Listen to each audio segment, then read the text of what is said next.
The stars shimmered like distant beacons across the view screen of the Odyssey, a Terran Federation deep space exploration vessel that had been Captain Kalen Vance's home for the past 3 years. Kalen stood with his hands clasped behind his back, watching the unfamiliar constellations as they approached the ancient ruins on the forgotten planet in the Outer Rim. His face, weathered by years of service yet still handsome in a rugged way, reflected both the excitement of discovery and the weariness of interstellar politics. "Captain," the communications officer called out, "Admiral Thorne is requesting an update on our arrival time." Kalen suppressed a sigh. Admiral Thorne's frequent check-ins were just one more reminder of the political pressures that had begun to infiltrate even the most remote exploration missions. "Tell him we're on schedule to reach orbit in 18 hours, Kalen replied, keeping his voice even. "And then I'll send a comprehensive report once we've made our initial assessments." "Yes, sir." As the officer returned to his console, Kalen's executive officer, Commander Alara Dez, approached with a data tablet in hand and a slight frown on her face. "Problem, Commander?" Kalen asked. "We've received a last-minute personnel addition from Central Command," Alara said, handing him the tablet. "A Xylosian language specialist named Lyra. No surname provided." Kalen scrolled through the brief dossier, his eyebrows rising. This is unusually thin on details. And why wasn't this specialist included in our original crew complement? We've been planning this mission for months. Apparently, there's been new information about the ruins language structure that requires specialized expertise. Alara's tone made it clear she was as skeptical as he was. "The transport ship will rendezvous with us in 3 hours." Kalen nodded, handing the tablet back. "Make the necessary arrangements. Have Lieutenant Nasser prepare quarters in the linguistics section." "Already done, sir." Alara hesitated before adding, "There's something else. The crew is already talking." "About what?" "Xylosians aren't known for their linguistic abilities, Captain. They're generally considered, well, less advanced than many Federation species." Kalen's expression hardened. "I'm well aware of the prejudices, Commander, but I expect every member of this crew to conduct themselves with professionalism, regardless of personal opinions about other species." "Of course, sir," Alara replied quickly. "I just thought you should be aware of the undercurrents." 3 hours later, Kalen stood in the docking bay as the small transport shuttle completed its docking procedures. A hiss of equalizing pressure, and the shuttle door slid open to reveal a single figure. Lyra was not what Kalen had expected, even knowing she was Xylosian. She stood slightly hunched, with disproportionately long arms and a grayish, almost ashen complexion typical of her species. Her face was oddly proportioned by human standards, with eyes set too far apart and a mouth that seemed permanently downturned. Her hair, a dull brownish gray, hung limply around her face. She wore the standard Federation Science Division uniform, but somehow it hung awkwardly on her frame. "Welcome aboard the Odyssey," Kalen said, stepping forward with his hand extended in the universal greeting. "I'm Captain Kalen Vance." Lyra hesitated momentarily before taking his hand in a brief, formal shake. "Thank you, Captain," she replied in a flat, monotone voice that was characteristic of Xylosians. "I am Lyra, Linguistics Specialist, Level 8 certification." Kalen noticed several crew members in the bay exchanging glances, and one barely concealed a smirk. He chose to ignore them. "Level 8 is impressive," he said instead, genuinely. There were only 10 certification levels in the Federation's linguistic corps, and most specialists never progressed beyond level 6. "We're fortunate to have your expertise. Commander Dez will show you to your quarters and brief you on our mission parameters." "That would be acceptable," Lyra responded, her expression unchanging. As they walked through the corridors of the ship, Kalen was acutely aware of the stares and whispers that followed them. Xylosians were rare in Terran Federation space, and even rarer on exploration vessels. Their reputation, largely undeserved, in Kalen's opinion, as a plotting, unimaginative species had unfortunately preceded them. In the days that followed, Kalen observed how the crew interacted with Lyra. Most avoided her entirely. Some, particularly those in the science division who worked directly with her, maintained a veneer of professional courtesy that barely masked their condescension. They spoke to her slowly, as if she might not understand, despite her obvious mastery of multiple languages. They explained simple concepts to her that she clearly already knew, and when she offered insights, they often talked over her or dismissed her ideas without proper consideration. Through it all, Lyra maintained the same impassive expression and monotone voice. If she was aware of the treatment, and Kalen was certain she must be, she gave no indication of it. It wasn't until the 6th day, when they had established orbit around the planet and begun preliminary scans of the ruins, that Kalen had his first substantive conversation with Lyra. He had gone to the linguistics lab late in the ship's night cycle, unable to sleep and curious about the initial findings. He found Lyra alone, surrounded by holographic projections of symbols from the ruins. "You're working late," he observed. Lyra didn't startle at his voice, merely turning her head slightly. "Time is an arbitrary construct on a spaceship, Captain," she replied. "I find that working during the quiet period allows for fewer interruptions." Kalen smiled slightly at that. A diplomatic way of saying you prefer working when fewer crew members are around to bother you. For the briefest moment, something flickered in Lyra's eyes, so quick that Kalen almost thought he'd imagined it. "Efficiency is important to me," she said simply. Kalen moved closer to examine the symbols floating in the air. "Have you made any progress with the translation?" "Yes," Lyra responded, and for the first time, Kalen detected a subtle shift in her tone, a hint of excitement, perhaps.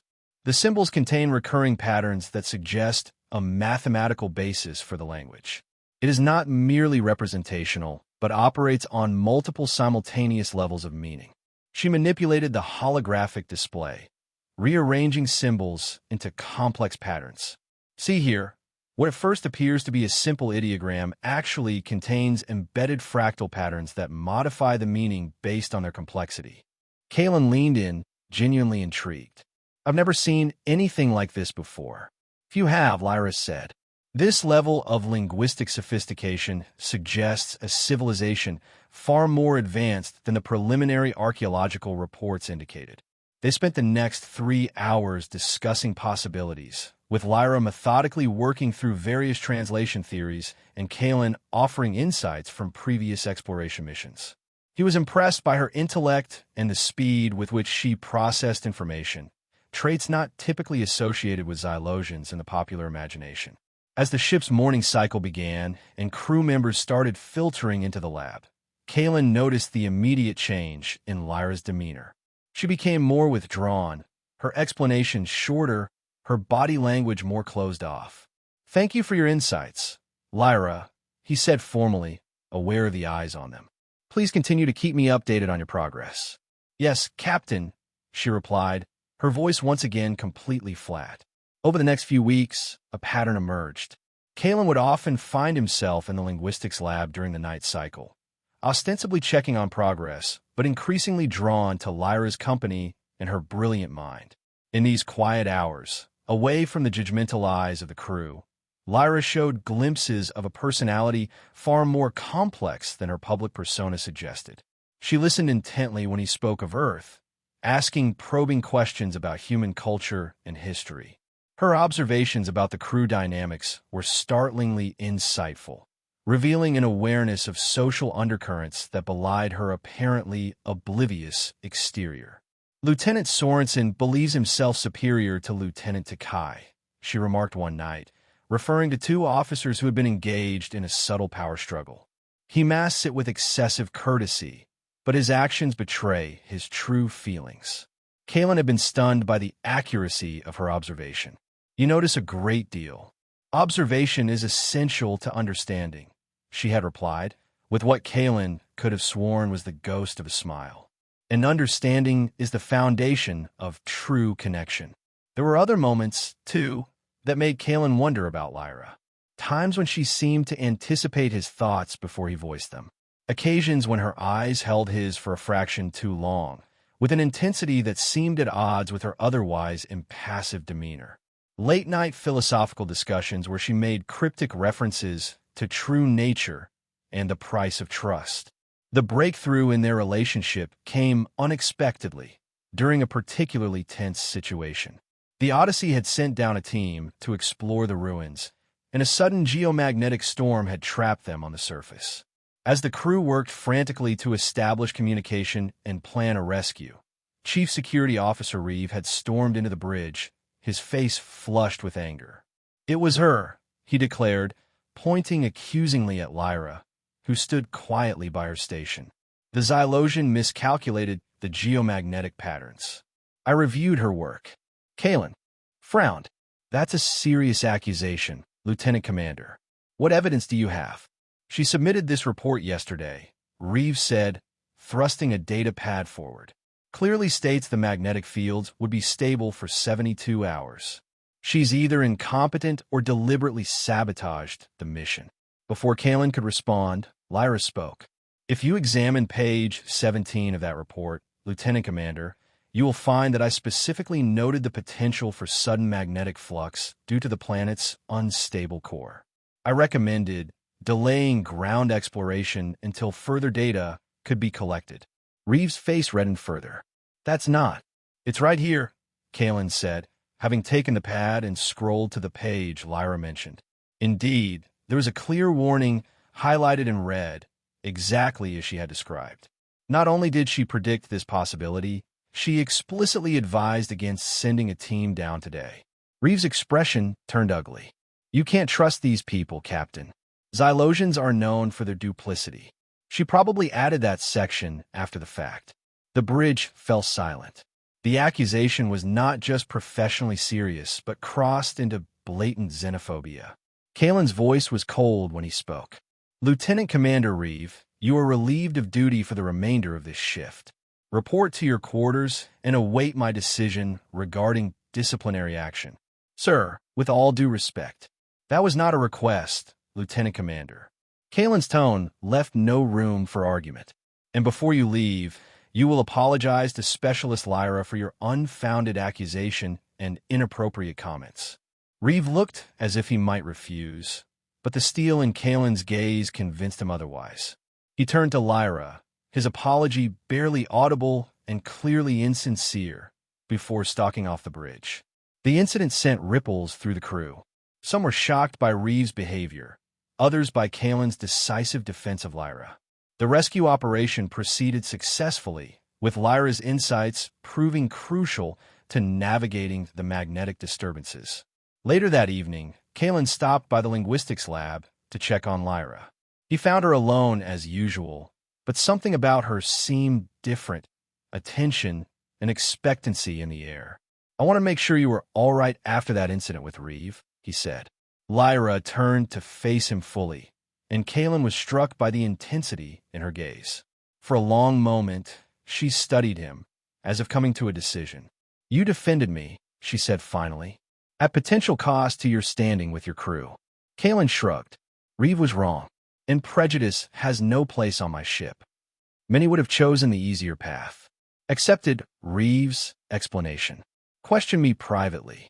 That wouldn't have been right." Lyra took a step closer to him, her eyes never leaving his. "In my culture, Captain, trust is not given lightly. It must be earned through actions, not words. I hope I've earned some measure of that trust," Kalen replied. "You've passed my test, human," Lyra said, her voice suddenly different, richer, more melodious. "Now witness my true form." Before Kalen could process her words, Lyra began to change. The transformation started subtly, a shimmer across her skin, like heat rising from desert sands. Then her grayish complexion began to crack and peel away, not like flesh, but like a dried husk or cocoon. Beneath, a luminous, silvery skin emerged, radiating a soft glow that seemed to come from within. Her hunched posture straightened, revealing a tall, graceful figure with perfect proportions. Her limbs elongated and reshaped themselves, moving with fluid grace. The dull, lank hair transformed into a cascading flow of what looked like liquid starlight, flowing around her face and shoulders in gentle waves. Most striking was her face. The awkward features rearranged themselves into a visage of breathtaking beauty, but it was her eyes that captured Kalen's attention. No longer flat and expressionless, they were now deep pools of swirling silver and blue, containing depths of wisdom and knowledge that seemed ancient and vast. Even her clothing changed, the standard Federation uniform dissolving and reforming into an intricate garment that seemed woven from the very fabric of space itself, with patterns that shifted and moved like constellations. The transformation took perhaps 20 seconds, but to Kalen, it seemed both an instant and an eternity. When it was complete, the being that stood before him was so radiant and otherworldly that he found himself at a loss for words. "This," said the creature in a voice like music, "is what I truly am."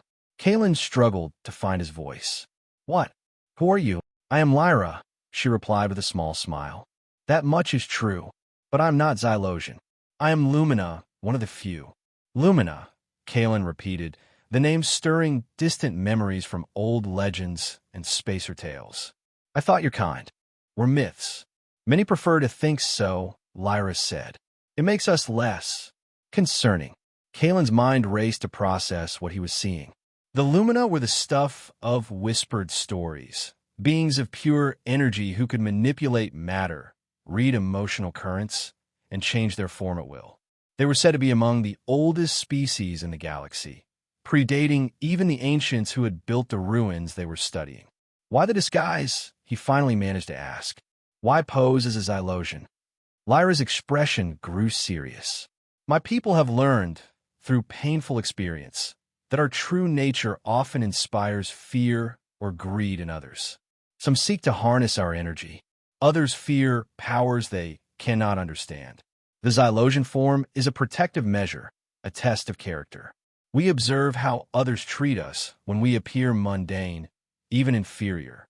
It reveals much about their true nature." Kalen felt a complex mix of emotions, wonder at what he was witnessing, understanding of her need for caution, and an undeniable attraction to her true form that he struggled to reconcile with the respect he had developed for Lyra, the Xylosian.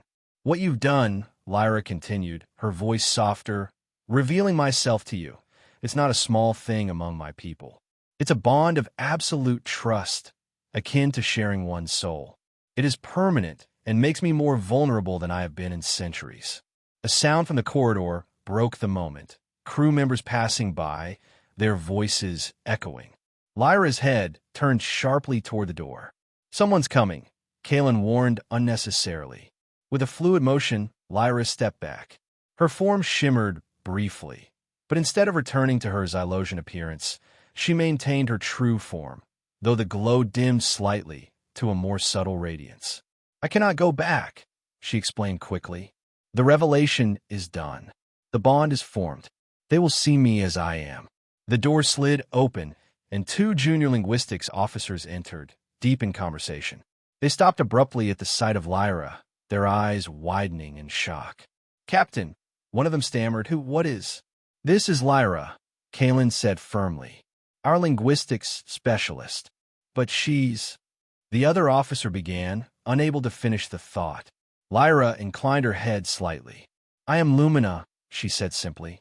"I have been serving alongside you these past weeks, though in a different form." The officers exchanged glances of disbelief. "The Xylosian," one whispered.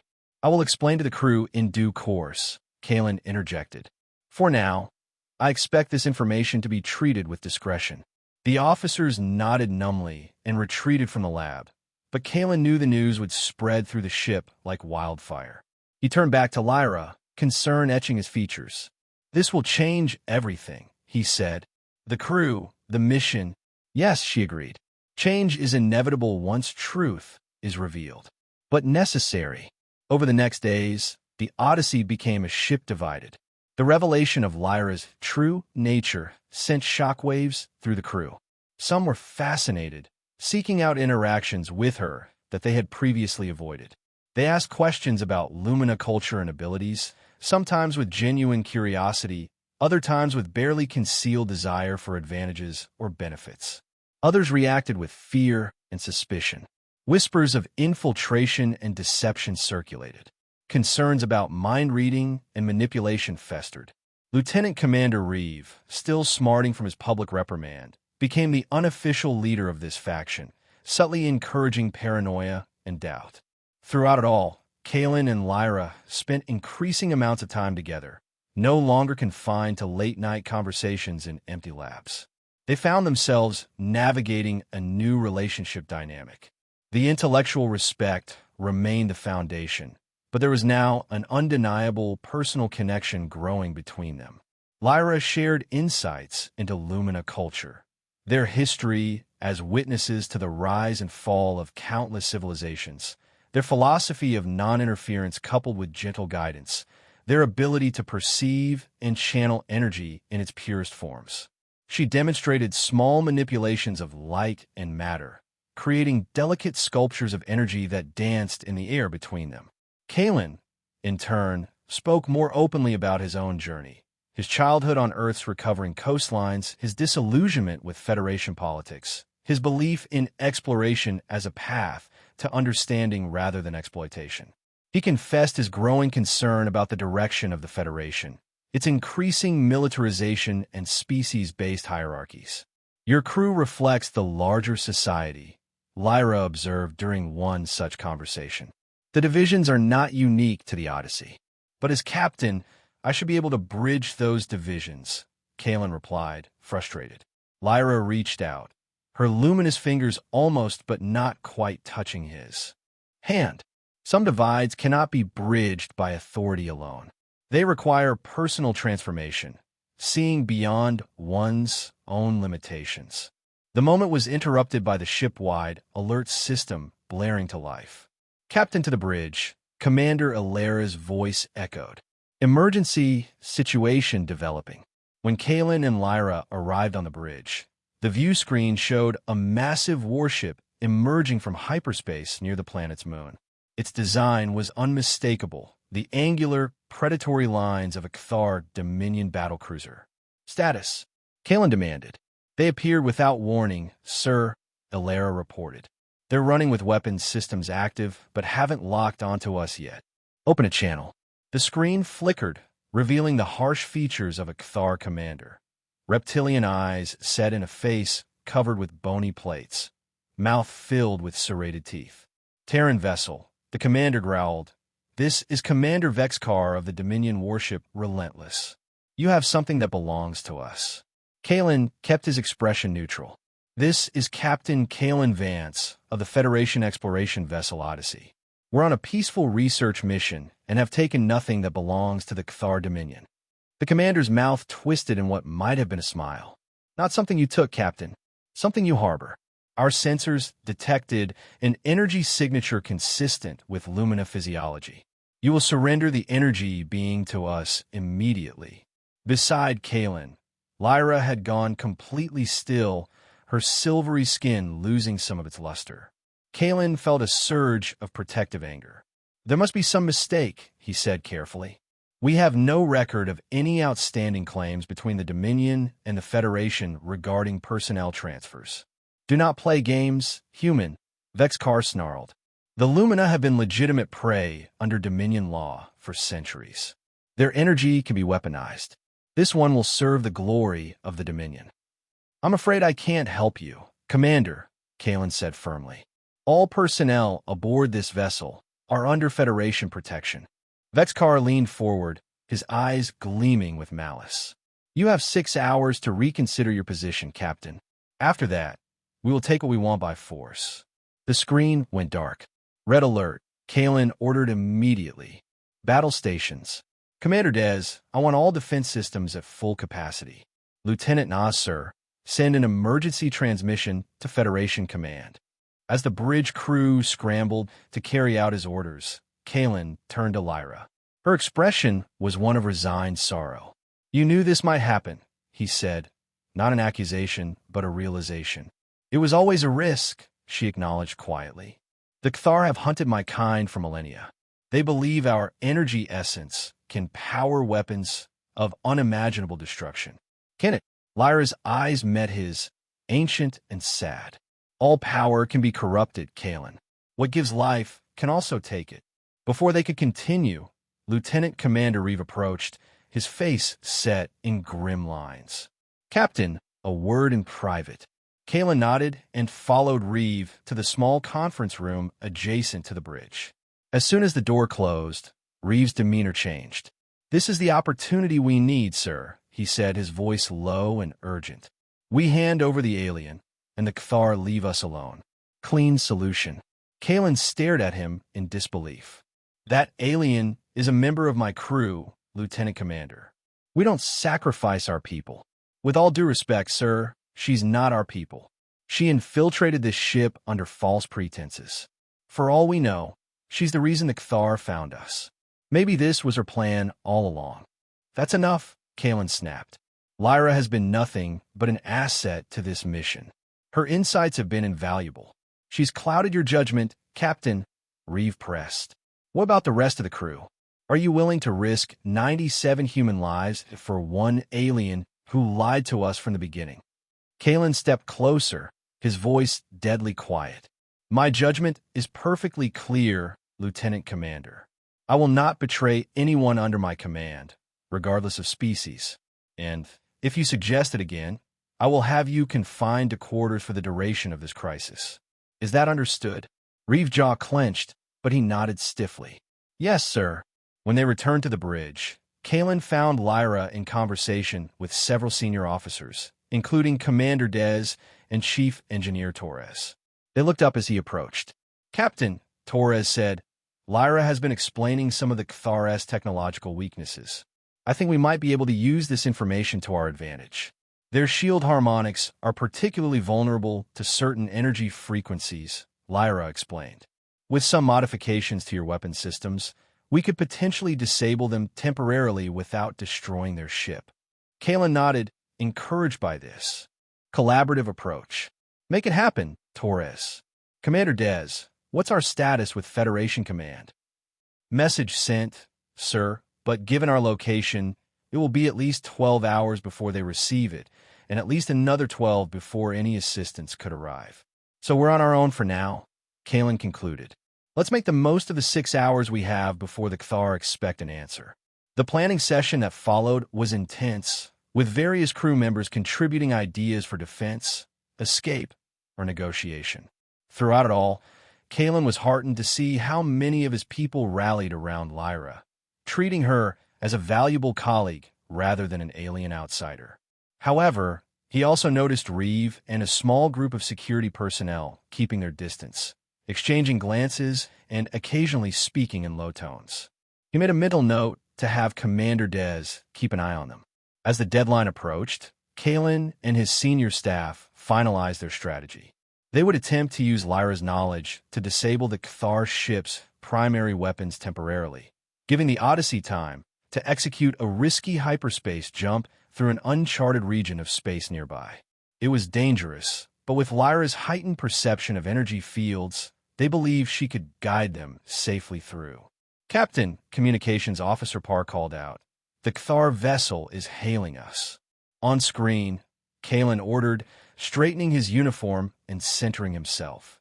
Commander Vexcar's face appeared, his expression even more predatory than before. "Your time is up, Captain Vance. What is your decision?"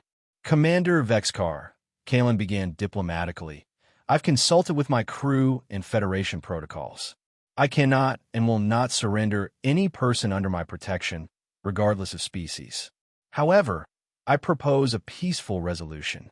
We will leave this system immediately and file no report of this encounter with Federation Command." Vexcar's laugh was a harsh, grating sound. "Your proposal is rejected, human. Prepare to be boarded. Any resistance will result in the execution of your crew." The screen went dark again. "They're powering weapons," the tactical officer reported, tension evident in her voice. "Shields to maximum," Kalen ordered. "Evasive pattern Delta." "Lieutenant Torres, status on those modifications?" "Ready, Captain," Torres confirmed from engineering. "Lyra, are you prepared?" Kalen asked, turning to where she stood at the science station. She nodded, her luminous skin pulsing slightly with increased energy. "I am." "Sir," the security officer at the internal sensor station called out. "We have unauthorized access to the armory." Lieutenant Commander Reeve and 6 security personnel have armed themselves and are heading toward the bridge. Kalen's mind raced. They were facing threats both external and internal. "Commander Dez, take a security team and intercept Reeve. Non-lethal force only. I want them detained, not harmed." "Yes, sir," Ilera acknowledged, quickly assembling a team and heading for the turbolift. "Thar vessel firing," the tactical officer shouted. The ship shuddered under the impact, lights flickering momentarily. "Shields holding at 87%, came the report. "Minor damage to decks 3 and 4. "Return fire," Kalen ordered. "Target their forward weapons array with the modified frequencies." The Odyssey's weapons lanced out, striking the Cthar battlecruiser with beams that seemed to ripple and pulse with an unusual energy signature, the result of Torres modifications based on Lyra's knowledge. "Direct hit," the tactical officer reported. "Their forward shields are fluctuating." But before they could press their advantage, the bridge doors slid open, and Reeve burst in with 3 armed security officers, weapons raised. "Stand down, Captain," Reeve demanded. "We're taking control of this ship for the safety of the crew."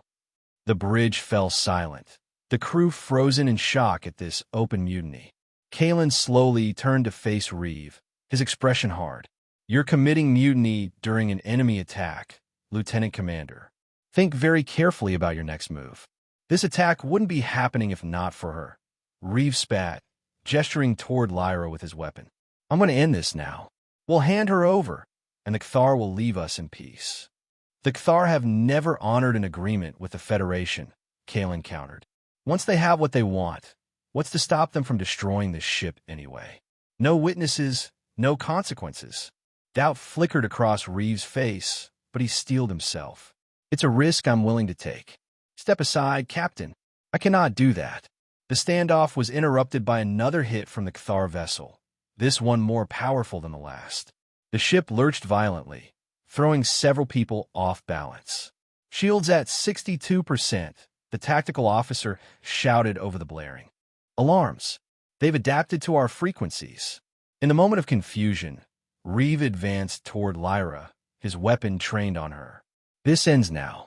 What happened next unfolded so quickly that later, crew members would give conflicting accounts. Kalen lunged toward Reeve, attempting to disarm him. Reeve fired. The energy beam sped toward Lyra, who made no move to dodge. Instead, her body seemed to pulse with intense light, and the beam disappeared into her, absorbed completely. The bridge fell silent again, all eyes on Lyra. Her form was changing, becoming less solid, more luminous, a being composed almost entirely of radiant energy contained within a loosely humanoid shape. "Enough," she said, her voice resonating not just in their ears, but somehow in their minds as well. "This conflict serves no one." With a gesture, she disarmed Reeve and his companions, their weapons simply disintegrating into particles of light. "Captain," she said, turning to Kalen, "I believe I can resolve this situation, but I need your trust." Completely.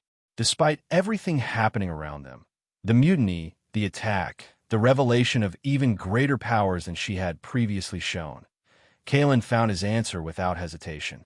"You have it." Lyra nodded, her form growing brighter still. "Please instruct your crew not to interfere, no matter what they see." Kalen addressed the bridge crew. "Stand down. Let her work." Then, to Reeve and his followers, "You are still under arrest for mutiny, but that will wait. Take seats and do not interfere." Lyra moved to the center of the bridge, her luminous form pulsing with increasingly complex patterns of energy. She raised her arms, and the air around her began to shimmer and distort.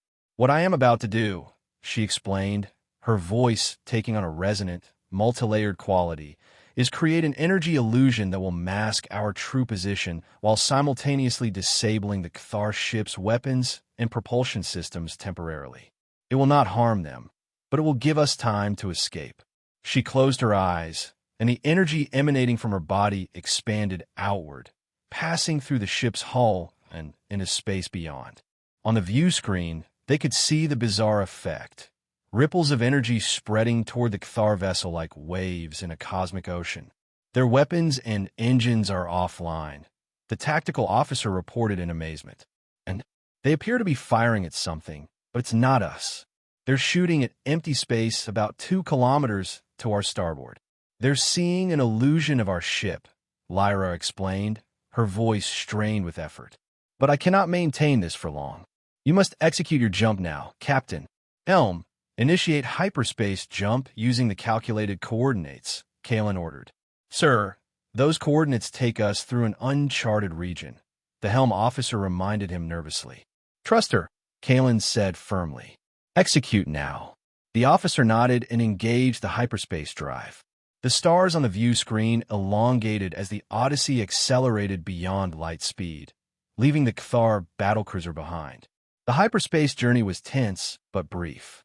Lyra, still maintaining her energy form, guided them through the dangerous region with uncanny precision, sensing distortions and gravitational anomalies that the ship's instruments couldn't detect until they were nearly upon them. When they finally emerged into normal space several light years away, a collective sigh of relief swept through the bridge. Lyra's form gradually solidified again, though she maintained her true Lumina appearance rather than reverting to her Xylosian disguise.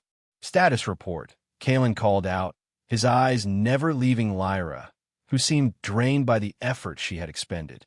All systems functional, Captain, came the reply. Minor damage to outer hull plating, but no breaches. Kthar vessel is not in pursuit and does not appear on long-range sensors. Well done, everyone, Kalen acknowledged. Maintain yellow alert for now. Commander Dez, please escort Lieutenant Commander Reeve and his associates to the brig. We'll deal with the matter of mutiny at a more appropriate time. As Reeve and his accomplices were led away, Kalen turned his attention back to Lyra, who had sunk into the nearest chair, her luminescence dimmed to a soft glow. Are you all right? He asked, genuine concern in his voice. I will recover, she assured him, though her voice lacked its usual resonance. Creating and maintaining an illusion of that magnitude across vacuum requires significant energy expenditure. Kalen knelt beside her chair, lowering his voice. What you did was extraordinary. You saved this ship, this crew. We saved each other, Lyra corrected gently. Your decision to stand against both Reeve and the Kthar was equally brave. Many leaders would have chosen the expedient path.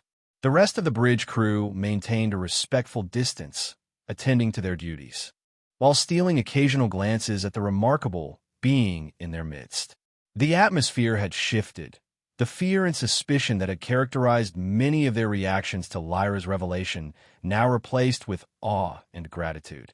Captain, the communications officer called out, breaking the moment. I'm receiving a transmission from Federation Command, responding to our emergency signal. Put it through to my ready room, Kalen replied. Lyra, would you join me? Commander Dez can take the bridge once she returns. In the privacy of his ready room, Kalen and Lyra faced the stern visage of Admiral Thorne on the view screen. Captain Vance, the Admiral began, his expression grave. We received your distress call. What's the current situation? The immediate danger has passed. Admiral, Kalen reported formally. We were confronted by a Kthar battlecruiser that demanded we surrender a member of our crew. When we refused, they attacked. We managed to disable their systems temporarily and escape via hyperspace jump. The Admiral's eyes narrowed. A member of your crew? Who specifically were they after and why? Kalen glanced at Lyra, who nodded almost imperceptibly. This is Specialist Lyra, Admiral. She joined our mission as a linguistics expert, but recently revealed her true identity as a Lumina. Admiral Thorne's expression shifted from surprise to something more calculating. Illumina? We thought they were extinct, or at best legends. We are neither, Admiral, Lyra stated calmly. Merely selective in our interactions. The Kthar have apparently been hunting Lumina for centuries, Kalen continued, for their energy manipulation capabilities. I see. The Admiral's tone was measured. And this incident with the Kthar, how exactly did you manage to escape a battlecruiser, Captain? Specialist Lyra utilized her energy manipulation abilities to create a diversion and temporarily disable the Cathar ship's weapon systems, allowing us to make our jump. A long pause followed as the Admiral processed this information. I understand you also had an internal security situation? Yes, sir. Lieutenant Commander Reeve attempted to seize control of the ship with the intention of surrendering Lyra to the Cathar. He and his accomplices have been detained. Admiral Thorne's expression darkened. This is a complex situation, Captain. The presence of Illumina on a Federation vessel raises numerous security and diplomatic questions, not to mention the attempted mutiny. With respect, Admiral, Lyra has proven herself a loyal and invaluable member of this crew. She risked her own safety to protect this ship. Perhaps, the Admiral conceded, though his tone remained skeptical. Nonetheless, I'm ordering the Odyssey to rendezvous with the Federation cruiser Intrepid at coordinates I'm transmitting now. You'll transfer custody of the mutineers to them and undergo a full debriefing. We'll determine next steps regarding Specialist Lyra. At that time, understood, Admiral, Kalen replied, though his jaw tightened almost imperceptibly. When the transmission ended, Kalen turned to Lyra. I don't like his tone when discussing your status. Nor should you, Lyra said matter-of-factly. Your Admiral sees both opportunity and threat in my existence. The Federation, like the Cathar, might be interested in Lumina capabilities, though perhaps with less immediately violent intentions. Kalen ran a hand through his hair, frustrated. I won't let them treat you like some specimen to be studied or asset to be exploited. Lyra's expression softened. Your protection means a great deal, Kalen. But these are the very reasons my people have remained hidden for so long. Power, whether political or physical, inevitably seeks to control what it does not understand. What will you do, he asked. For now, I remain where I've chosen to be, aboard this ship, completing our mission. Her luminous eyes held his. The bond one formed with you when I reveal myself isn't simply ceremonial, Kalen. It represents a deep trust and connection that transcends conventional relationships. The days that followed brought a new rhythm to life aboard the Odyssey. With Reeve and his conspirators confined to the brig, the crew's division healed gradually. Those who had been on the fence regarding Lyra were won over by her actions during the Cathar attack. The story of how she had absorbed an energy weapon meant to kill her and then used her powers to save the ship spread rapidly, growing more impressive with each retelling. Lyra herself became more integrated into the crew's daily life. She no longer needed to work alone during night cycles or maintain an emotional distance. Instead, she shared her knowledge freely, helping engineers improve system efficiencies and teaching science officers about energy patterns they had never before detected. She joined crew meals in the mess hall, participated in recreational activities, and even began teaching a small group of interested crew members about Lumina philosophy and history. Throughout all of this, her connection with Kalen deepened. Their professional relationship remained intact. She still reported to him as a specialist, and he maintained his authority as captain. But during off-duty hours, they spent increasing amounts of time together, exploring the unique bond that had formed between them. In Lumina culture, Lyra explained during one such private conversation in Kalen's quarters, the revealing of one's true form creates what we call an energy resonance between the revealer and the witness. Our essence recognizes and harmonizes with the other person's at a fundamental level. Is it always romantic in nature? Kalen asked, curious about the parameters of this connection.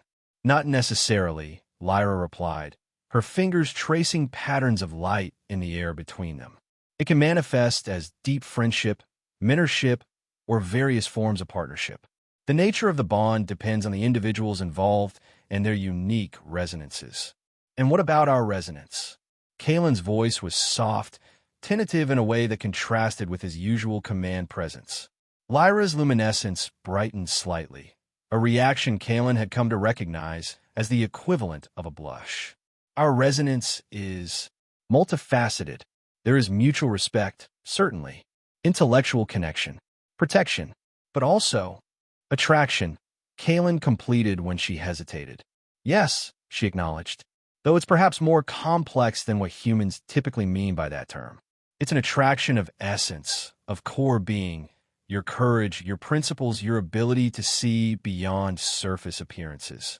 I was drawn to you even before your transformation, Kalen admitted.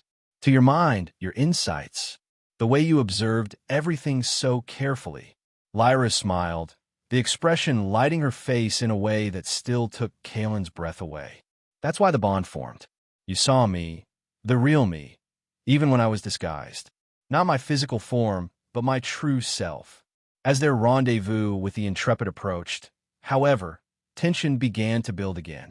Kalen filed his official reports carefully, emphasizing Lyra's essential role in the mission and her actions to save the ship. He documented Reeves' mutiny in detail, ensuring that the record clearly showed who had acted honorably and who had not. But privately, he worried. The Federation's history with powerful non-human species was complex. While its charter proclaimed principles of equality and respect, political realities often led to relationships of study, exploitation, or containment rather than true partnership. The night before they were scheduled to meet the Intrepid, Kalen found Lyra in the observation lounge, gazing out at the stars. Her form was particularly ethereal tonight, the boundary between her physical shape and the surrounding space seeming less defined than usual. Couldn't sleep? He asked, joining her by the viewport. I don't require sleep in the same way humans do, she reminded him with a small smile. But yes, my thoughts are unsettled. Mine too. Kalen watched her profile against the backdrop of stars. I've been thinking about what happens next. As have I. Lyra turned to face him fully. The Federation will want to study me, to understand Lumina capabilities. They will frame it as diplomatic exchange or scientific cooperation. But the underlying motivation will be assessment of potential utility. I won't let that happen, Kalen said firmly. Your protection matters greatly, but we must be realistic. Your career, your ship, your crew, all would be at risk if you directly opposed Federation orders. Kalen's expression hardened. Some things are worth the risk. Lyra reached out, her luminous hand coming to rest gently against his cheek. The touch sent a warm, tingling sensation across his skin. Not unpleasant, but distinctly alien. Your willingness to sacrifice for me honors our bond, she said softly. But perhaps there is another way, one that requires neither submission nor martyrdom. Before she could elaborate, the ship's alert system activated. Captain to the bridge, Commander Dez's voice announced. We have an unexpected situation developing. When they arrived on the bridge, the view screen showed not the anticipated Federation cruiser, but the now familiar angular form of the Cathar battlecruiser. How did they find us? Kalen demanded. Unknown, sir, the tactical officer replied. They appeared suddenly on our sensors, already within weapons range. They must have some way of tracking Lumina energy signatures. They're hailing us, the communications officer reported. On screen, Kalen ordered, standing tall with Lyra by his side. Commander Vexkar's reptilian face appeared, his expression even more menacing than before. Did you think you could escape so easily, Captain? The hunt merely became more interesting. Your persistence is noteworthy, Commander, Kalen replied coolly. But my answer remains unchanged. No one aboard this vessel will be surrendered to you. Perhaps this will change your mind, Vexkar snarled. The image shifted to show a Federation vessel, the Intrepid, surrounded by 3 Cathar ships. Your reinforcements have been intercepted. Surrender the Lumina now, or we will destroy both your ship and theirs. Kalen felt a cold weight settle in his stomach. The stakes had just risen dramatically. It wasn't just his crew at risk now, but hundreds of additional Federation personnel. Give me time to consult with my officers, he stalled. You have 15 minutes, Vexkar granted, before cutting the transmission. Options? Kalen asked, looking around at his senior staff who had gathered on the bridge. We're outgunned, the tactical officer stated bluntly. Even with Lyra's knowledge of their shield frequencies, we can't take on 4 battlecruisers. Could we execute another hyperspace jump? Commander Dez suggested. They'd still have the Intrepid, Chief Engineer Torres pointed out. and they clearly have some way of tracking us now. Throughout the discussion, Lyra had remained silent, her luminescence pulsing in complex patterns as she appeared deep in thought. Finally, she spoke. "I believe I have a solution," she said, drawing all eyes to her. "But it will require perfect coordination and absolute trust." The plan Lyra outlined was audacious, dangerous, and depended on capabilities she had not yet revealed. As she explained, Lumina could, when necessary, project their energy consciousness beyond their physical forms. Essentially, they could create vast illusions not just of objects but of entire environments and situations. "I can create the impression that I have left the ship voluntarily," she explained. "A visible energy form that the Cathar will detect and pursue. While they're distracted, both the Odyssey and the Intrepid can make coordinated hyperspace jumps to safety." "But what happens to you?" Kalen asked, the concern evident in his voice. "The projection is not my actual self," Lyra clarified. "My consciousness remains here, though creating and maintaining such a projection at distance will leave me severely weakened for a time." "It's too risky," Kalen objected. "If they realize it's a deception, they'll destroy both ships immediately." "It is the only option that gives us all a chance of survival," Lyra countered. "And I believe I can make the deception convincing enough to work." After further discussion and refinement of the plan, Kalen reluctantly agreed. They established communication with the Intrepid using a narrow beam transmission that the Cathar couldn't detect, coordinating the timing of their escape. When Vexcar's face reappeared on the view screen after the 15 minutes had elapsed, Kalen was ready. "We've reached a decision, Commander," he announced.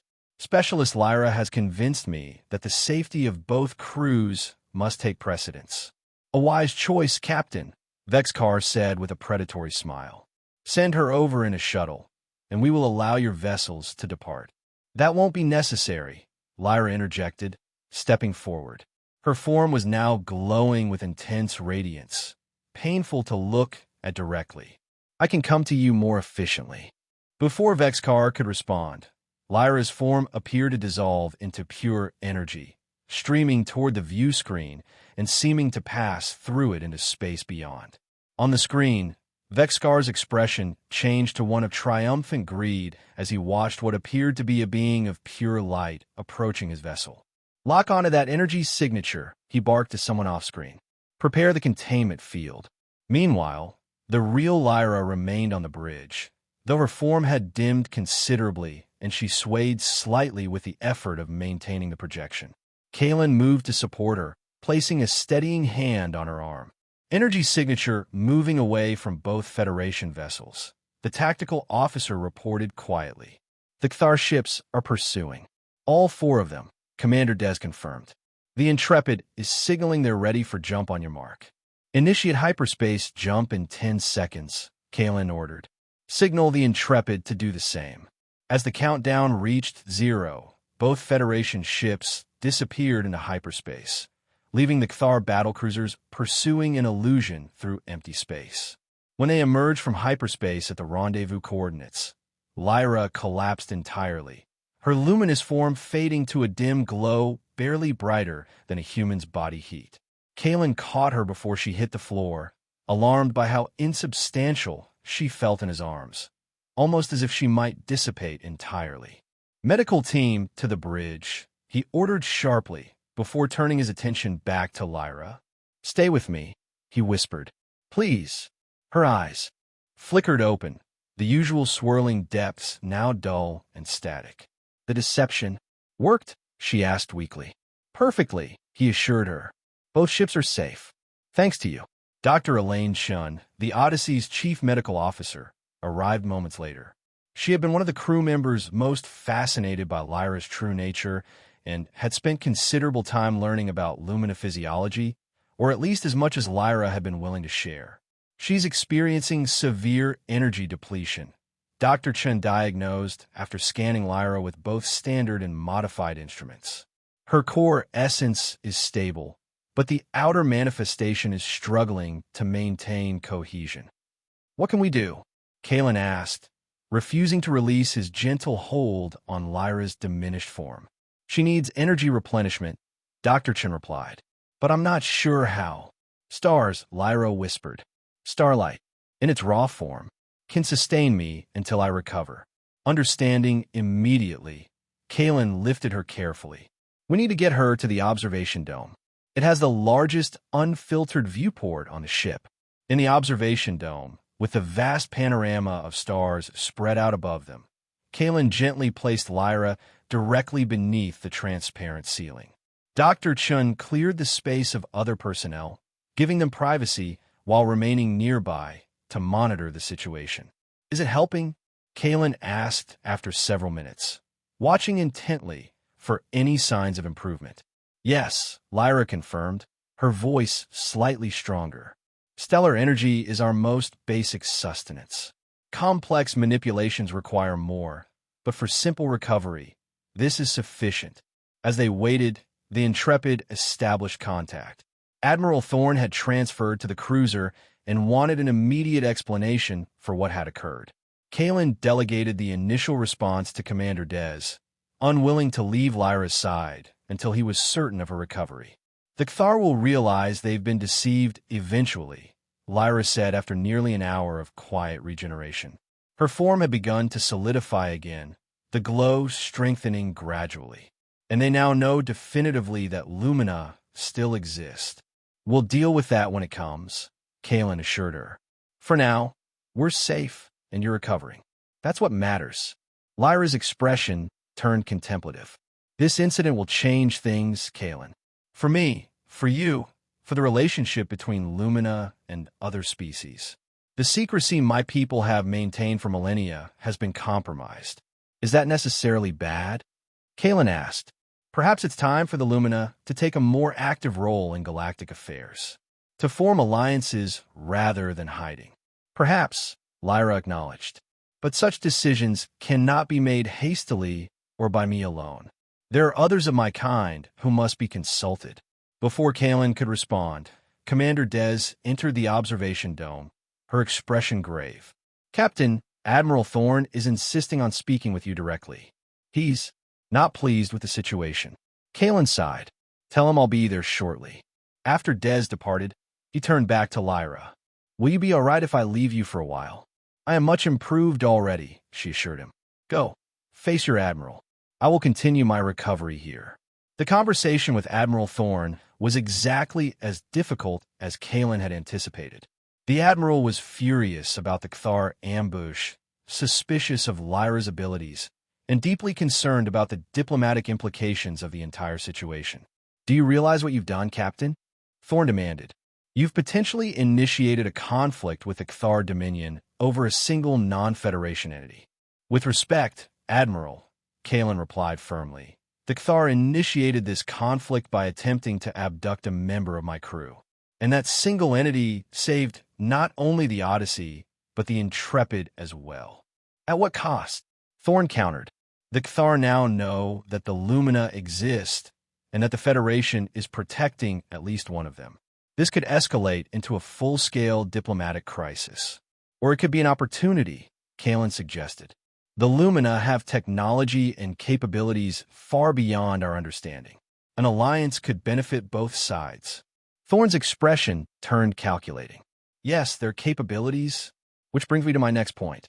Upon your return to Federation space, Specialist Lyra will need to undergo comprehensive debriefing and assessment at Starbase 12.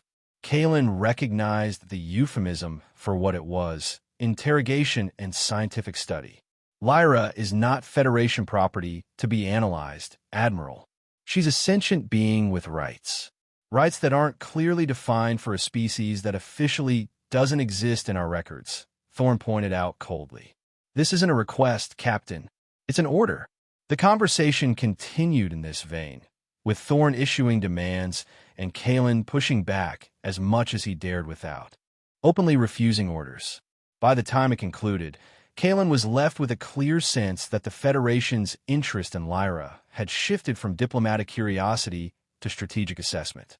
When he returned to the observation dome, he found Lyra much recovered, her luminous form almost fully restored to its previous radiance. She turned to him as he entered, and he knew immediately that she had somehow sensed the outcome of his conversation. "They want to study me," she stated simply. Kalen nodded, not bothering to deny it. "Admiral Thorne has ordered us to return to Federation space. You're to be debriefed at Starbase 12. "Debriefed," Lyra repeated with a small, sad smile. A polite term for a process that would be anything but polite. "I won't let it happen," Kalen said, his voice low and intense. "I can request shore leave for the crew on Verilies 3. It's on our way back. You could disappear there, find your people, and what would happen to you?" Lyra asked gently. "To your career? Your ship?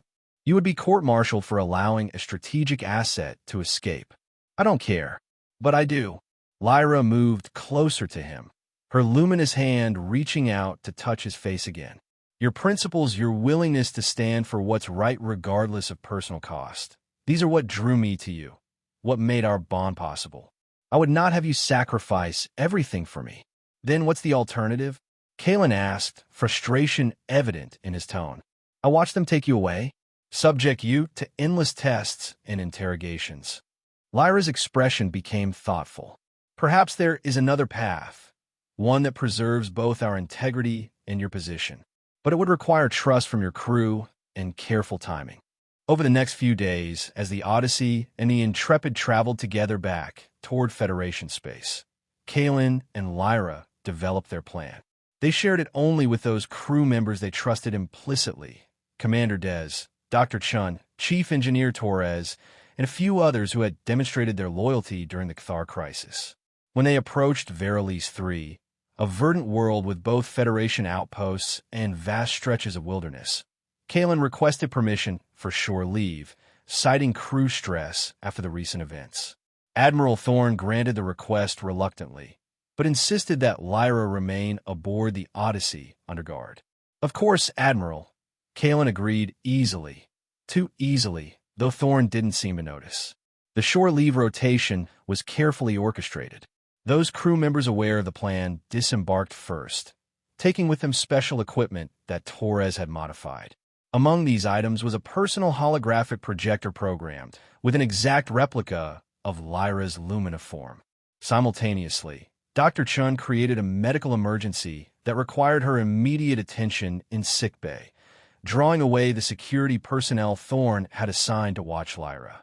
In the brief window that followed, Lyra used her energy manipulation abilities to create a temporary sensor blind spot around her quarters, while Kalen used his captain's override to disable the internal monitoring systems.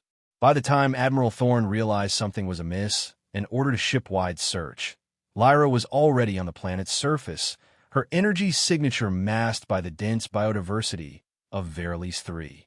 In her place, the holographic projector created a convincing illusion that fooled the initial checks. When the deception was finally discovered hours later, a thorough search of the planet yielded nothing. Admiral Thorne was livid, of course. He accused Kalen of orchestrating Lyra's escape, but with no concrete evidence and with several crew members providing alibis for the captain's whereabouts during the critical time frame. The accusations remained just that, accusations. "I understand your frustration, Admiral," Kalen said during their final confrontation, maintaining an expression of appropriate concern. "But Specialist Lyra's disappearance is as much a mystery to me as it is to you. Perhaps her abilities include modes of transportation we simply don't understand." "This isn't over, Captain," Thorne warned. "A full investigation will be conducted once we return to Federation space." "As is proper," Kalen agreed calmly. "I have nothing to hide." The investigation did indeed follow, but it uncovered no actionable evidence of wrongdoing on Kalen's part.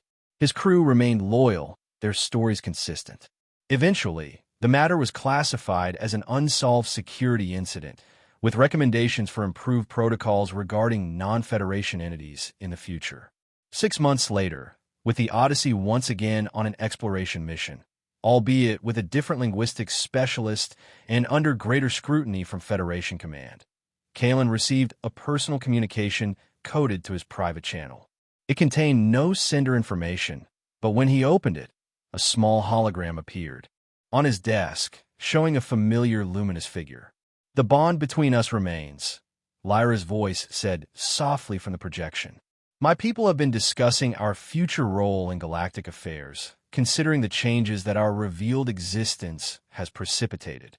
There are those among us who believe, as you do, that the time for hiding has passed. The message continued, explaining that a small group of Lumina had established contact with various non-Cathar civilizations, seeking potential allies who would respect their autonomy while benefiting from mutual exchange. The true test, the message concluded, was never just about how one individual treated another despite differences. It was about whether different species could see beyond fear and self-interest to recognize the value of diversity and connection. You passed that test, Kalen, not just for yourself, but as a representative of what humanity can be at its best. The hologram shifted, showing star coordinates and a date approximately 2 months in the future. If your mission brings you to this region, perhaps our paths might cross again. The bond we share transcends distance, but proximity has its own rewards. As the message ended, Kalen felt a warmth spreading through him. Not just emotional, but physical, as if a trace of Lyra's energy lingered in the air around him. He smiled, already calculating how the Odyssey's current mission parameters might be adjusted to include a survey of the region indicated in Lyra's coordinates. The revelation of Lyra's true form had changed everything. For her, for him, for potentially entire civilizations. But the most significant change had been the simplest. The recognition that connection and understanding could flourish between vastly different beings, if only they were willing to see beyond appearances to the essence beneath. In the vastness of space, with countless stars and species spread across unimaginable distances, that lesson might be the most valuable discovery of all.